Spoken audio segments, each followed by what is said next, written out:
Hi folks, Champagne Friday again. And here I am with Davide, my dear friend from Regina Isabella Hotel. And we're a little bit of a group here. We're taking the scooters and the Vespas and we are touring around the island, and we found this absolutely splendid, beautiful spot at the beginning of Forio. And what should I bring? Of course, Blanc de Blanc. We're still in a quite warm temperature, but today it's very crisp in the air and a light breeze. I brought two fantastic champagnes from the same producer. Charlemagne, one of the top 3 growers in the best of all Chardonnay villages, Mesnillésime. You know the place where Cru Claude Mill, which you must have in the wine list next year. I will. And Salon, let's speak with Natalia about that. But it's such a famous village, and there are some great growers that have been great for many years, and I think this one is, together with Pierre Peters, the two that was really leading the revolution of grower champagnes from Côte Blanc and becoming superstars quite early on. Back in '88, they started to make Mesnillésime, a game of words from Mesnille and vintage at the same time, and it's a 50% oak fermented and 50% stainless steel from 2 plots within pure Mesnille, old vines, etc. Very, very great. But then they had another thing that they didn't want to show, that was blended into other things. A new single vineyard, Le Coulmets it's called. So it's another place, and it's quite recently out on the market.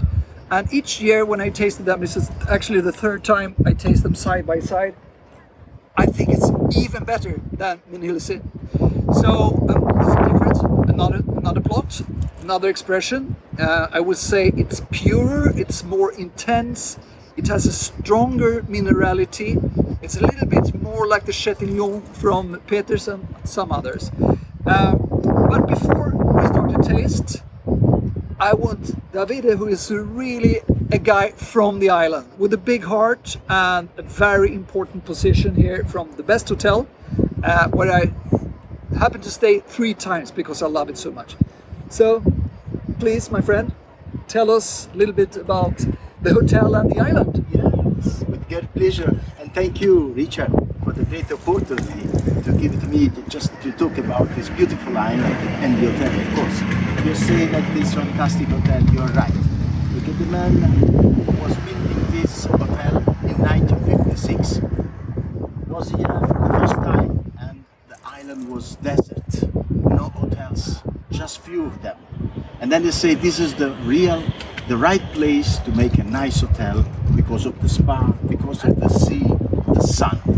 That's why there was the beginning of the tourism on the island. Yeah, the green island. I have a question there, because my new publisher, who's right now working on my Swedish book, translating into English, it's Rizzoli. Yes. The publisher Rizzoli from Milano, one of the top 3 or 2 publishers in the world. Is there a link? Is it the same Angelo Rizzoli that started? Is the right person that I was talking about. That's and amazing. Thanking Rizzoli, the whole island of Ischia was spread out. So this is the beginning of the tourism. And I would say that Ischia now is having something special. It was from a few weeks was said that it's the best island of the world, but not only for the beauties, just because it's an authentic island. Exactly. It's a big difference with Capri. What the people feeling, and I hope that you have felt the same. It is. That like is that. an authentic island. It is. This is that we are proud of it. Yeah. And the hotel, of course, by the sea, direct, you know it, is kind of authentic Italian hotel of the 50s. Do you think there is a risk that it becomes as famous as Capri with time, and that you'll be flooded of tourists? Because now it's just perfect. Well, I would say that Ischia has a good moment now, just because all the world people are looking for something real, something authentic. They don't want something posh, they don't want lights brightly, they want simple place, but just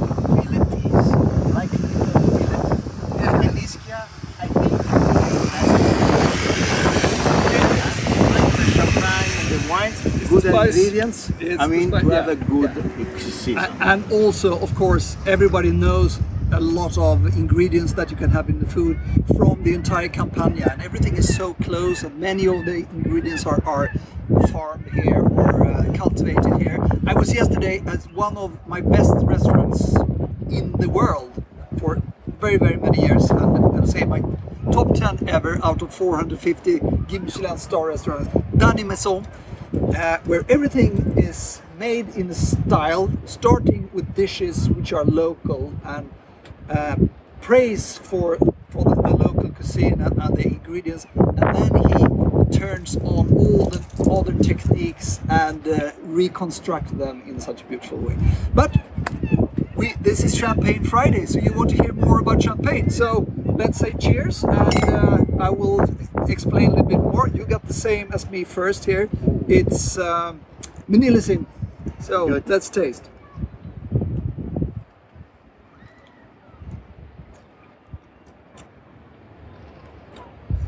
The mouthfeel is so creamy.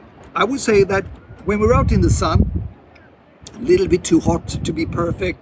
The view is better than the connection with the champagne. You know, the temperature is probably close to 30 or around 30 right now. So it would be better to sit in the shade, but we want to film for you, so we sit here in the warmth. What we get then is slightly more butteriness, slightly more creaminess, and the bubbles are not as aggressive as I actually want them to be, because I want to have a little bit extra push through the minerality. Very smooth, very nice. But if I take the other one, the Coulmets 2015, only 10,000 bottles made,